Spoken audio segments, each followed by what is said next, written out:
Nigel, was that a well-earned point? Yeah, definitely. It was a deserved point as well. I thought defensively, organisational wise and everything, we were very good today. And every player on the pitch did the job. No mistakes, nothing silly. And that's why we've restricted Stevenage to one, maybe two shots Christy Pimm's had in the whole game. A team that have won 9 out of 10 and scored 5 last week. I thought we dealt with it brilliantly today and carried a threat, not as much as we'd have liked, but I thought we carried enough of one today to maybe have nicked it 1-0. On the whole, was it a contest where defences were on top? Yeah, because there was a lot of good defenders on the pitch, and Stevenage have kept clean sheets, and last week with the 5-0, it's important that we start doing it. In the last 3 away games, we've conceded 7 goals. And you can't keep getting results when you're doing that. So it was important today to get that clean sheet, not to come and defend and park the bus, whatever the phrase is that people want to use, because we should have scored with the best chance of the game after a few minutes. Yeah, what did you make of that? Rhys Oates one-on-one with the goalkeeper. Yeah, he's unlucky. He said I was going to go round him, and I just thought he sort of went that way, and he just sort of tried to flick it past him the other way, and he's just got a hand to it. So a bit unlucky. Another day it goes in, and you might win the game 1-0. Was it too heavy a touch? No, I think he was all right in terms of that. It was just whether he took the shot or took it around the goalkeeper. Maybe a little dink over him even or something like that. But just having him back with that sort of threat over the top, and he nearly got in 3 or 4 times in the first half. Your only real scare was about 88 minutes later, wasn't it? Where they skewed one wide following a bit of pressure. Yeah, it was a scramble. That was all. Just dropped for them in the 6-yard box. There was no sort of carving us open and creating anything today. And just fell and could have gone in the bottom corner. Would have been very unjust on us if we'd lost that game today. Given their form, given their home record here, was that the best defensive display from Mansfield this term? Yeah, definitely. But we've got players available as well. To have Riley, Harbottle and Elliot Hewitt either side of Hawks, the 3 H's.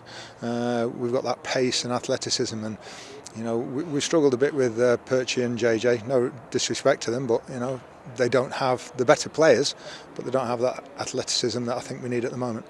Was that the only one real defensive slip-up for Mansfield throughout the contest in the first half when Ollie Hawkins sort of misplaced his pass into his own box? Yeah, it was an unnecessary risk. I think Christy Pimm played it out to him and didn't need to.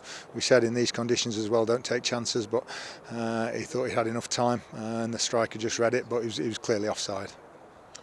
You tweaked the formation at the start of play. What was your thinking behind that? Just to be nice and solid and just make it simple to sort of, first of all, nullify Stevenage and then be a threat ourselves, which with Rhys Oates you are. Stephen Quinn's our most intelligent player, so when you're sort of talking about closing down in that final third and not committing yourself, he's the best at it. And he can thread a pass through as well if needed. And then we've got the solid sort of 5, and Lucas and Macca with wing backs. The 3 in midfield were very good today. I thought George Maris was very good on the ball. Competitiveness of Ollie Clark back in the team, and Laps making his runs. So just trying to get the balance right today. Yeah, was George Lapsley playing a little bit deeper than what he's used to? Yeah, he was just in the 3 in midfield, the right of the 3, and Quinny was the one a little bit further forward. And then sometimes it's easier for Laps to come from deeper to break. When he's up there, it's easier to track. When he makes his runs just from 20 yards deeper, he can get in the box. You'll value this point highly, no doubt of that, but in the last 15 minutes when it is at a stalemate, are you tempted to throw caution to the wind? No, because I thought we were in the ascendancy, and apart from a couple of long balls coming into the box and free kicks, I thought it was us. I thought they had the first 5 minutes of the second half. After that, I thought we got control, put quite a lot of long throw-ins in, and generally, sort of, it was played in their half of the pitch. It was just whether we could create anything, which we couldn't. We brought Hiram Boateng on to try and do that. Tempted to bring Will Swan on, but Oatesy was okay. And didn't see anybody else any need to really. He looks really, doesn't he, like he's never been away, Rhys Oates, with his energy and dynamism up the top. That's the only advantage of the kind of injury he had, was after literally a few weeks he was able to do a lot of physical work, running, biking and everything, with it not being a leg injury. So as soon as he could, he's been out working with Luke, doing a lot of rehab. So when he came back into training, apart from his touch, which has never been the best, he looked as though he'd never been away. Will Swan not in the 11 today? No, it's a bit harsh on him. I had a chat with him yesterday. If we'd have been at home, he'd have played. If we'd have been away from home, against different sides today and a different challenge he may well have played as well. Didn't think Oatsy would last the 90 minutes, odd minutes, but he felt good and he still looked strong. So the idea was maybe give him 60, 70, but he got through. But you know, Will's back in there in contention for the home game next week.